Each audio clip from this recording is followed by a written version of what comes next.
టాటరా classic రెటినాలకు world class treatment ఇప్పుడు మన బీరంగూడలో American laser eye hospitals. Andhra Pradesh రాజధాని అమరావతికి సంబంధించి ఔటర్ రింగ్ రోడ్డు ప్రణాళిక ఫైనల్ స్టేజ్కి వచ్చేసింది. డిపిఆర్ని ప్రాథమికంగా రీజనల్ ఆఫీస్లో అప్రూవల్ పొందిన తర్వాత కేంద్ర కార్యాలయానికి అంటే నేషనల్ హైవే అథారిటీ ఆఫ్ ఇండియాకి పంపించారు.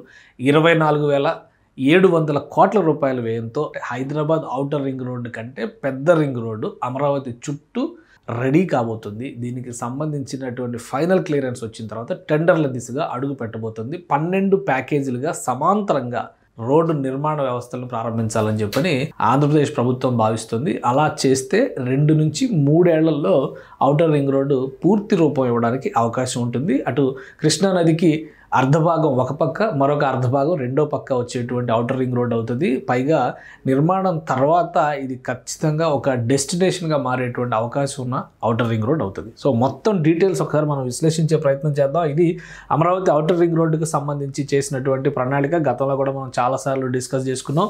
ఈ రెడ్ మార్క్ ఉన్నదంతా కూడా ఓఆర్ఆర్ అనమాట.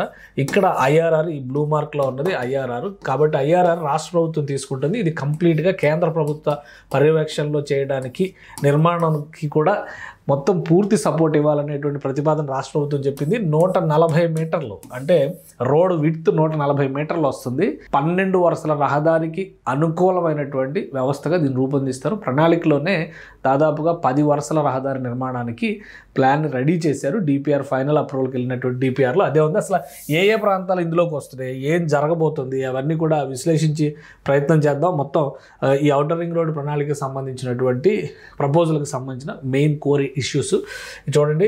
Project cost is estimated at 24,790 crores అంటే దాదాపుగా 25,000 కోట్లు అనుకోవచ్చు మనం. ఇది మొత్తం కూడా కేంద్రమే భరించడానికి సన్నద్ధం అయింది. కేంద్రాన్ని ఒప్పించడంలో డబుల్ ఇంజిన్ బుల్లెట్ ట్రైన్ అంటున్నారు కదా సర్కార్ని ఇప్పుడు. సో ఆ దిశగా కనిపిస్తుంది. 189.8 కిలోమీటర్లు. ఇంప్లిమెంటేషన్ ఆఫ్ ప్లాన్ విషయానికి వచ్చేసరికి 12 ప్యాకేజీలుగా ఫేజ్ వైజ్గా టెండర్స్ పిలుస్తూ పనులు ప్రారంభిస్తారు. ముందు ఇక్కడ వచ్చేటువంటి ప్రధానమైన సమస్య ఏంటంటే ల్యాండ్ ఎక్విజిషన్. అటువైపు ఇటువైపు ఉండేటువంటి ల్యాండ్ ఎక్విజిషన్ అంతా కూడా రాష్ట్ర ప్రభుత్వానిదే బాధ్యత. దానికి అయ్యే ఖర్చు కూడా రాష్ట్ర ప్రభుత్వం భరించాల్సినటువంటి అవసరం ఉంది. కాబట్టి మొత్తం 4 జిల్లాలు ఒక విధంగా చెప్పాలంటే ఇప్పుడు ఉన్నటువంటి విభజించిన జిల్లాలు అయితే 5 జిల్లాలుగా చూడాల్సి ఉంటుంది. యాక్యురేట్గా క్లియర్గా చెప్పాలంటే పాత లెక్క ప్రకారం 2 జిల్లాలు, అటు కృష్ణా జిల్లా, ఇటు ఉమ్మడి గుంటూరు జిల్లా, అటు ఉమ్మడి కృష్ణా జిల్లా నిర్మాణానికి అవసరమైనటువంటి భూములు ఇవ్వాల్సినటువంటి ప్రాంతాలు. అలానే ఫస్ట్ దీనిలో 6 లేన్ మెయిన్ క్యారేజ్ వే ఉంటుంది. దానికి 2 సర్వీస్ రోడ్డు అటు ఇటు 6+2+ ఇటువైపు మళ్ళీ ఇంకో 2 అనుకుంటే కనుక మొత్తం కలిపి చూస్తే 10 వరుసల రహదారి రెడీ అవుతుంది. 10 వరుసల రహదారిగా ఈ నిర్మాణం జరుగుతుంది. భవిష్యత్తులో దీన్ని విస్తరించడానికి కావాల్సినటువంటి ఏర్పాట్లు కూడా చేస్తే ల్యాండ్ ఎక్విజిషన్ కాస్ట్ మాత్రం రాష్ట్ర ప్రభుత్వమే భరించాల్సి ఉంటుంది. ఎందుకంటే ల్యాండ్ ఎక్విజిషన్కి సంబంధించినటువంటి పాయింట్స్ చూస్తే ఇది 140 మీటర్స్కి అప్రూవల్ ఇచ్చింది కాబట్టి land acquisition in progress cost to be borne by the state government only. Total share of state government including land cost 3,117 కోట్ల రూపాయలు అవబోతుంది. రాబోయేటువంటి రోజులు ఇది మేజర్ ఇంజనీరింగ్ హైలైట్స్ అవుతాయి. ఇంకొకటి దీనిలో మనం ఒకటి చూడాల్సినటువంటి అంశం ఏంటంటే ఏ ప్రాంతాల నుంచి ఇక్కడ భూముల సేకరణ జరగాల్సిన అవసరం ఉంటుంది. ఇది చాలా ముఖ్యమైనది. ఔటర్ రింగ్ రోడ్ని మనం 2 భాగాలుగా చూసినప్పుడు ఇటువైపు చూస్తే ఇదంతా కూడా ఈ నదికి ఇటుపక్కన ఇలా నది విభజిస్తుంది అనమాట. ఈ ప్రాంతం మొత్తాన్ని నది విభజిస్తుంది. ఇటుపక్క అంతా కూడా సదరన్ పార్ట్ అయిపోతుంది, సౌత్ పార్ట్ ఇదంతా కూడా నార్త్ పార్ట్ అవుతుంది. సో ఇదంతా ఉమ్మడి కృష్ణా జిల్లా పరిధిలోని ప్రాంతం, ఇదంతా ఉమ్మడి గుంటూరు జిల్లా పరిధిలోని ప్రాంతం. ఇందులోకి వచ్చేటువంటి మండలాలు వాటి జాబితా మొత్తం 22 మండలాలు వస్తున్నట్టుగా ఒక అంచనా వేశారు. ఒకసారి చూద్దాం. ఇది ఎన్టీఆర్ జిల్లా అంటే విభజించిన తర్వాత ఎన్టీఆర్ జిల్లా అయింది. తర్వాత ఏలూరు జిల్లాలో కూడా కొంత భాగం కలిసింది. మిగతా కృష్ణా జిల్లాగా ఉంటుంది. కానీ ఒకప్పుడు ఇదంతా కూడా ఉమ్మడి కృష్ణా జిల్లా పరిధిలో ఉన్నటువంటి ఏరియా అనమాట. సో విజయవాడ రూరల్ నుంచి 8,940 ఎకరాల భూముల్ని తీసుకోవాల్సి ఉంటుంది. బ్యారన్ ల్యాండ్స్ కానీ ఫారెస్ట్ ల్యాండ్స్ కానీ ఏవి చూసినా కానీ 8,940 ఎకరాల సేకరణ జరగాల్సిన అవసరం ఉంటుంది. ఇక ఇబ్రహీంపట్నం 19,513 ఎకరాలు అవసరం ఉంటుంది. కంచకచర్ల నుంచి 10,860 ఎకరాలు, వీరులపాడు నుంచి చూస్తే కనుక 872 ఎకరాలు అవసరం ఉంది. జీకొండూరు మండలంలో చూస్తే 15,000 614 ఎకరాలు అవసరం అవుతుంది. మైలవరం నుంచి 15,285 ఎకరాల భూమి అవసరం అవుతుంది. ఆగిరిపల్లి నుంచి 10,361 ఎకరాల భూమి అవసరం అవుతుంది. ఉంగుటూరు నుంచి, ఇది గతంలో పశ్చిమ గోదావరి జిల్లా పరిధిలో ఉన్నటువంటిది, ఇప్పుడు ఏలూరు జిల్లా పరిధిలో ఉన్నటువంటి భూభాగం అనమాట. 101 ఎకరాలుగా అవసరం అవుతుంది. అందులో గన్నవరం పరిధిలో నుంచి చూస్తే 3,911 ఎకరాలు, కనమలూరు నుంచి చూస్తే కనుక 2,851 ఎకరాలు అవుతుంది. కంకిపాడు దగ్గర 0, అంటే అక్కడెక్కడ కూడా ఇంకా క్లారిటీ రాలేదు దాని మీద. తోటలవల్లూరు చూస్తే 358 ఎకరాలు అవుతుంది. మొత్తం కలిపి ఇది ఉమ్మడి కృష్ణా జిల్లా, కొంత భాగం పశ్చిమ గోదావరిలోకి వచ్చేటువంటి జిల్లా చూస్తే కనుక 88,674 ఎకరాల భూమిని సేకరించి రాష్ట్ర ప్రభుత్వం ఈ నిర్మాణానికి రెడీ చేయాల్సినటువంటి అవసరం ఉంది. ఓఆర్ఆర్ పరిధిలో మొత్తం 22 మండలాల పరిధిలో ఉన్నటువంటి గ్రామాలు వస్తున్నాయని చెప్పి మనం అనుకున్నాం. దానికి తగ్గట్టుగానే ఉత్తర దక్షిణ కృష్ణానదికి ఉత్తరం దక్షిణ ప్రాంతాలను విభజిస్తూ ఆల్రెడీ ఒక ప్లాన్ని రెడీ చేసింది రాష్ట్ర ప్రభుత్వం. దానికి సంబంధించినటువంటి డీటెయిల్ అన్నింటినీ కూడా డిపిఆర్లో పొందుపరిచారు. డిపిఆర్కి ఫైనల్ టచెస్ ఇచ్చిన తర్వాత కేంద్రంలో ఉన్నటువంటి ఢిల్లీకి పంపించారు కాబట్టి అక్కడ ఫైనల్ అవుతుంది. అయితే ఒకసారి డేటాను మనం అనలైజ్ చేసే ప్రయత్నం చేద్దాం. గుంటూరు కృష్ణా జిల్లాల పరిధిలో 22 మండలాలు వస్తాయి. వాటిలో 87 గ్రామాల మీదుగా ఈ 6 వరుసల రహదారి నిర్మాణం జరుగుతుంది అనమాట. అంటే మొత్తం 10 వరుసలు, మెయిన్ కార్జ్వే వచ్చేసి 6 వరుసలు, అంటే ఇటు 3 అటు 3 ఉంటాయి.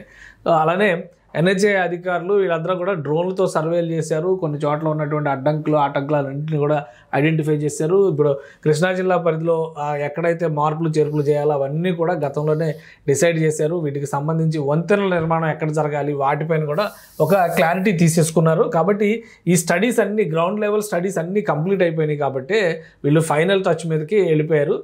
ఈ డేటాను మనం ఒకసారి పక్కన పెట్టేసి ఇప్పుడు ఉన్నటువంటి రోడ్ మ్యాప్ పరంగా మనం కనుక చూస్తే ఖచ్చితంగా రాష్ట్ర ప్రభుత్వం ఈ పనిని వీలైనంత వేగంగా, అంటే 2 నుంచి 3 నెలల లోపే పనులు ప్రారంభించాలి. టెండర్ల ప్రాసెస్ని కూడా కంప్లీట్ చేసేయాలనేటువంటి ఆలోచనతో ఉంది. దానివలన రాష్ట్ర ప్రభుత్వం దీన్ని చాలా గట్టిగా ఇన్సిస్ట్ చేస్తుంది. ఇటీవల చంద్రబాబు నాయుడు గారు ఢిల్లీ పర్యటన సందర్భంలో కూడా ఈ అంశం చర్చలోకి వచ్చింది.